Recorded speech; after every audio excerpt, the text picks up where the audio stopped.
नमस्कार, मैं हूं काशीराम प्रजापति और आप देख रहे हैं हमारा चैनल JSS मैथमेटिक्स। यदि आप चैनल पर नए हैं तो चैनल को सब्सक्राइब कीजिए, बेल आइकन को प्रेस कीजिए ताकि आपको नोटिफिकेशंस मिलते रहें। आज का जो लेक्चर है हमारा MP सेट पेपर फर्स्ट का general paper on teaching and research aptitude, सामान्य प्रश्न पत्र शिक्षण एवं शोध अभिवृत्ति, ये पेपर का नाम है। आपका सभी के लिए अनिवार्य पेपर है ये। आपको जो हमारा 4th लेक्चर है आज का, इससे पहले हम 3 लेक्चर कर चुके हैं, लेक्चर नंबर 1, 2 एंड 3। ये आपने नहीं देखे हैं, प्लेलिस्ट बना रखी है हमने MP सेट पेपर फर्स्ट के नाम से। तो पहला लेक्चर जिसमें हमने सिलेबस डिस्कस किया था, दूसरा लेक्चर जिसमें हमने MP सेट का 2022 का जो पेपर है उसके क्वेश्चंस डिस्कस किए थे, टीचिंग और रिसर्च के 10 प्रश्न। लेक्चर 3 जिसमें हमने कल का जो लेक्चर था उसमें हमने संप्रेषण, गणितीय तर्क है ना, रीजनिंग मैथ्स वाले क्वेश्चन किए थे 3rd लेक्चर में। तो आपके पेपर 50 प्रश्न आते हैं, तो जो हमारा 2022 का पेपर था उसको हम यहाँ पे डिस्कस कर रहे हैं। 25 प्रश्न हम कर चुके हैं 2 लेक्चर में, लेक्चर 2 एंड लेक्चर 3 में। आज का लेक्चर नंबर 4 है जिसमें हम 26 से स्टार्ट करेंगे। देखिए, अगर आपने प्रीवियस लेक्चर नहीं देखे हैं, ये सारे क्वेश्चन करा दिए मैंने। ये आपका क्वेश्चन नंबर 25 तक कर लिए थे हमने। ये रीजनिंग के क्वेश्चन थे, रीजनिंग और मैथ्स के क्वेश्चन, ये सारे हमने प्रीवियस लेक्चर्स में कर चुके हैं। तो 1 बाय 1 आप तीनों लेक्चर देख लीजिएगा एक बार, तो आपको अच्छे से समझ में आएगा। पहले वो देखिएगा, उसके बाद चौथा लेक्चर ये वाला देखिएगा। ठीक है, ये हम 25 प्रश्न कर चुके हैं। आज का क्वेश्चन नंबर 26 देखिए क्वेश्चन नंबर 26 है ना। आगमनात्मक तार्किकता आधारित हैं। Inductive reasoning is based on 26। Question number 26, प्रकृति की समरूपता पर, ईश्वर की बनाई दुनिया पर, प्रकृति की एकता पर या प्रकृति के नियम पर। तो आगमनात्मक तार्किकता आधारित है प्रकृति की समरूपता पर। 26 का आपका A करेक्ट हो जाएगा, है ना। यूनिफॉर्मिटी ऑफ नेचर, 26 का A करेक्ट हो जाएगा। तो आप प्रीवियस लेक्चर्स हमारे देखिएगा, 25 प्रश्न हम कर चुके हैं, उनको अच्छे से देखना है आपको एक बार, तो ये आपको समझ में आएंगे। और हम यहाँ पर हमारा लक्ष्य यही है कि प्रीवियस ईयर जो क्वेश्चन हैं उनके माध्यम से हम आपकी तैयारी करवाएं MP सेट पेपर फर्स्ट की, ताकि आपको आइडिया हो जाए किस तरह से क्वेश्चन एग्ज़ाम में पूछे जाते हैं। नेक्स्ट क्वेश्चन देखिए 27, निम्नलिखित में से कौन से कथन एक दूसरे के प्रतिवादी हैं। Which of the following are contradictory to each other, है ना। यहाँ पे देखिए, पहला कथन है हमारे पास, सभी पुरुष अच्छे हैं, कोई आदमी अच्छा नहीं है। कुछ पुरुष अच्छे हैं, कुछ पुरुष अच्छे नहीं हैं। कौन से कथन एक दूसरे के प्रतिवादी हैं, ये बताना था। तो 27 का जो है आपका A वाला करेक्ट हो जाएगा। A वाला मतलब A एंड B दोनों कथन। A एंड B मतलब ये, सभी पुरुष अच्छे हैं, कोई आदमी अच्छा नहीं है। All men are good, no men are good. तो ये यहाँ पे ये जो दोनों कथन हैं ये एक दूसरे के कॉन्ट्रेविटी वाले हैं, ईच अदर।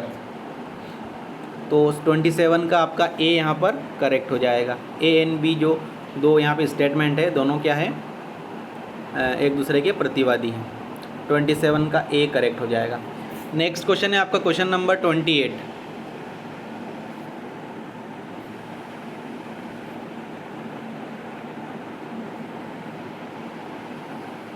देखिए यहाँ पे क्वेश्चन नंबर 20 बड़ा है थोड़ा क्वेश्चन। न्याय वाक्य, न्याय युक्ति एक औपचारिक 5 स्तंभ तर्क वाक्यों को संयोजित यहाँ पे नियोजित करता है। सूची फर्स्ट के पदों को सूची सेकंड के पदों सुमेलित कीजिए। 28 का ये आपको पढ़ना है अच्छे से, और 28 का जो आंसर है आपका C वाला यहाँ पर करेक्ट होगा। C वाला मतलब ये देखिए, C मतलब A का 1, B का 2, C का 3, D का 4, E का 5, है ना। तो ये आपको थोड़ा तर्क शक्ति के बारे में पढ़ना है हमें। ये युक्ति युक्त वाक्य है ना, युक्ति युक्त तर्क, ये वाला जो चैप्टर है आपका, क्योंकि आपके 10 टॉपिक है इसमें, MP सेट में 10 टॉपिक्स आएंगे, 5-5 प्रश्न प्रत्येक टॉपिक से, तो 50 प्रश्न आएंगे। तो 28 का जो है आपका C वाला करेक्ट हो जाएगा, इसको मिला लेना आप।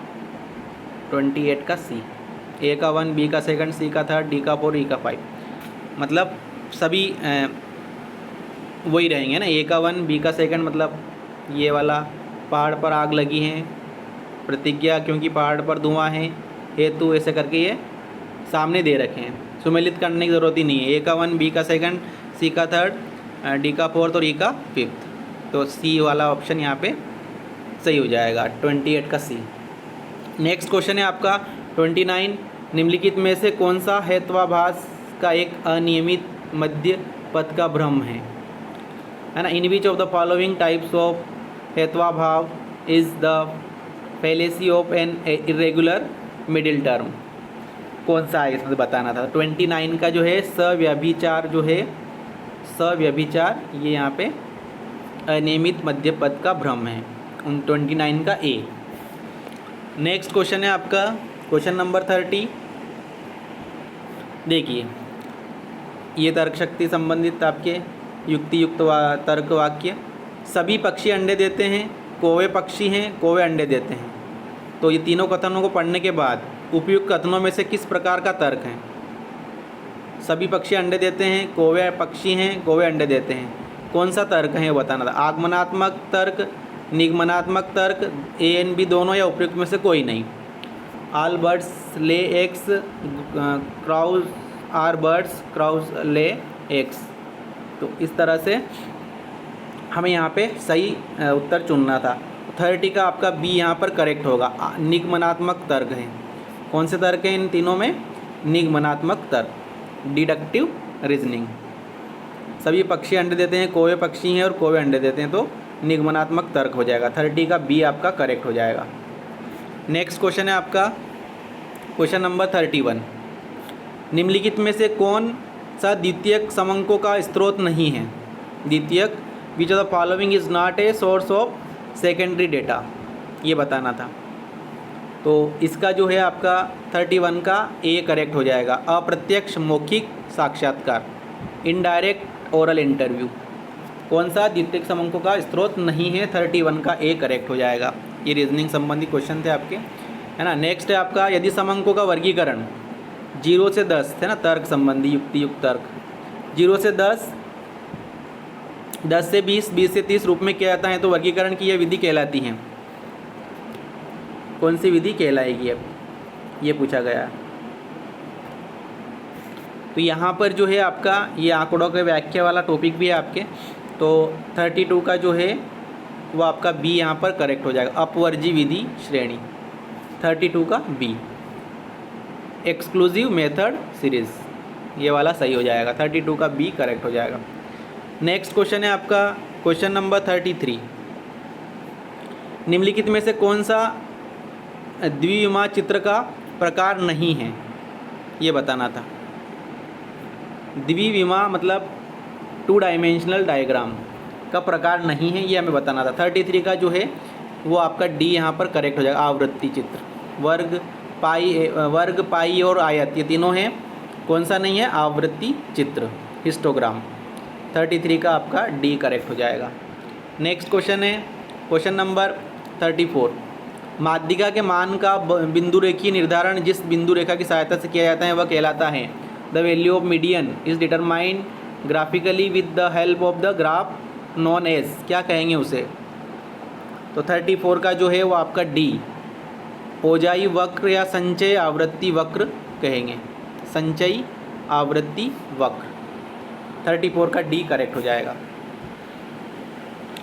नेक्स्ट क्वेश्चन है आपका, जब भूयिष्ठिक Z अवर्णी अस्पष्ट हो तो इसका निर्धारण जिस सूत्र से किया जाता है। When mode is L defined it's value is determined by the formula, कौन सा फॉर्मूला होता है, तो हम सभी जानते हैं कि 35 का जो है वो C करेक्ट हो जाएगा। 3m - 2x बार, 3m - 2x बार, याद रख लीजिएगा इस सूत्र को। 35 का C यहाँ पर करेक्ट हो जाएगा। नेक्स्ट क्वेश्चन है क्वेश्चन नंबर 36, कौन सा घटक आपके कंप्यूटर को स्थायी रूप से बड़ी मात्रा में डेटा बनाए रखने में सक्षम बनाता है? कौन सा घटक आपके कंप्यूटर को स्थायी, अब यहाँ से आपके आईसीटी क्वेश्चन शुरू हो गए, है ना। इससे पहले क्या थे, आंकड़ों की व्याख्या थी, अब आईसीटी क्वेश्चन से कौन सा घटक आपके कंप्यूटर को स्थायी रूप से बड़ी मात्रा में डेटा बनाए रखने में सक्षम बनाता है, स्टोरेज करने में? तो कौन सा है? स्टोरेज से अपने को दिख रहा है यहाँ पे, कौन सा सही हो जाएगा? 36 का सी, स्टोरेज डिवाइस, है ना। Storage device is correct. Which component enables your computer to permanently retain large account of data, large amount of data, है ना। तो क्या हो जाएगा? Storage device. 36 का आपका सी करेक्ट हो जाएगा। नेक्स्ट क्वेश्चन है क्वेश्चन नंबर 37। देखिए, उस डिवाइस का नाम जो टेलीफोन लाइन के माध्यम से एक दूसरे लाइन के माध्यम से कंप्यूटर को इंटरनेट से जोड़ता है, उसे क्या कहेंगे हम? जो टेलीफोन लाइन के माध्यम से कंप्यूटर को इंटरनेट से जोड़ता है। तो 37 का जो है आपका वो ए करेक्ट हो जाएगा, मोडेम। हाँ, ये वाला करेक्ट हो जाएगा, इंपॉर्टेंट क्वेश्चन है। 37 का ए यहाँ पर करेक्ट हो जाएगा। नेक्स्ट क्वेश्चन है आपका क्वेश्चन नंबर 38। ये भी आईसीटी का क्वेश्चन है, 5 क्वेश्चन आईसीटी के भी आते हैं। निम्नलिखित में से कौन सा इंटरनेट सिस्टम सर्च इंजन नहीं है? देखो, मैंने आपको एमपी असिस्टेंट प्रोफेसर के जो लेक्चर्स लिए हैं मैंने, वहाँ पर भी बताया, वहाँ पे भी आईसीटी क्वेश्चन आते हैं 8 से 10 प्रश्न। तो वहाँ भी बताया मैंने कि इंटरनेट के जो सर्च इंजन के जो यहाँ पे एग्जांपल्स हैं उनको अच्छे से पढ़ के जाना है। कम से कम 10-15, 8-10 जो है वो आपको इनकी एग्जांपल्स याद होना चाहिए, सर्च इंजन के और वेब ब्राउज़र्स के। उसके बाद फुल फॉर्म, अधिकतर फुल फॉर्म याद कर लीजिए। फुल फॉर्म भी पूछते हैं एग्ज़ाम में आईसीटी संबंधित, है ना। ई कॉमर्स, ई गवर्नेंस, इनके बारे में पूछते हैं, तो इनको अच्छे से पढ़ लीजिएगा। तो नहीं है, गूगल है, याहू भी है और डॉगपाइल भी है। कौन सा नहीं है? तो 38 का बी आपका करेक्ट हो जाएगा। अपोलो जो है वो एक सर्च इंजन नहीं है। गूगल है, याहू है, ये तो फेमस है, तो हमें पता है कि सर्च इंजन है। डॉगपाइल भी एक सर्च इंजन है, ध्यान रखना। डॉगपाइल एक, डक गो भी है एक, वो भी सर्च इंजन है। अपोलो सर्च इंजन नहीं है। 38 का बी आपका करेक्ट हो जाएगा। नेक्स्ट क्वेश्चन है क्वेश्चन नंबर 39। भारत द्वारा शिक्षा जगत के लिए सर्वप्रथम कौन सी सैटेलाइट भेजी गई थी? सभी को पता है, 39 का सी करेक्ट हो जाएगा, EduSat। 39 का सी करेक्ट हो जाएगा। नेक्स्ट क्वेश्चन है आपका क्वेश्चन नंबर, देखो ये फुल फॉर्म पूछ लिया आपको। Question number 40। NPTEL का पूर्ण रूप क्या है? NPTEL स्टैंड्स फॉर, तो NPTEL का जो फुल फॉर्म है 40 का आपका डी करेक्ट हो जाएगा। 40 का डी। देखिए, national programme of technology enhanced learning, national programme of technology enhanced learning, ये वाला सही हो जाएगा आपका 40 का डी। क्वेश्चन नंबर 40 का डी करेक्ट हो जाए। इंपॉर्टेंट है, NPTEL ऐसे जो आईसीटी संबंधित आपके फुल फॉर्म पूछे जाते हैं उनको आप अच्छे से पढ़ के जाइएगा, कि ये तो पूछ सकते हैं एग्ज़ाम में आपको। National programme of technology enhanced learning, ये NPTEL का फुल फॉर्म है। तो ये हमने यहाँ पर 15 प्रश्न करे हैं आज। हमारा जो पेपर चल रहा है MP सेट 2022 का प्रीवियस ईयर पेपर, उसको हम यहाँ पे डिस्कस कर रहे हैं, सभी टॉपिक्स 1 बाय 1। तो ये हमारे 40 प्रश्न हो चुके हैं आज, 10 प्रश्न और बचे इस पेपर में, तो हम ये कल करेंगे। और वो क्वेश्चन कई के बचे हैं आपके, एक तो पर्यावरण के बचे हैं, मतलब पीपल डेवलपमेंट एंड इन्वायरमेंट के बचे हैं, और दूसरा आपका हायर एजुकेशन सिस्टम, मतलब उच्च शिक्षा प्रणाली के क्वेश्चन बचे हैं। तो उनको हम कल डिस्कस करेंगे, 10 प्रश्न हैं, अगले लेक्चर में करेंगे।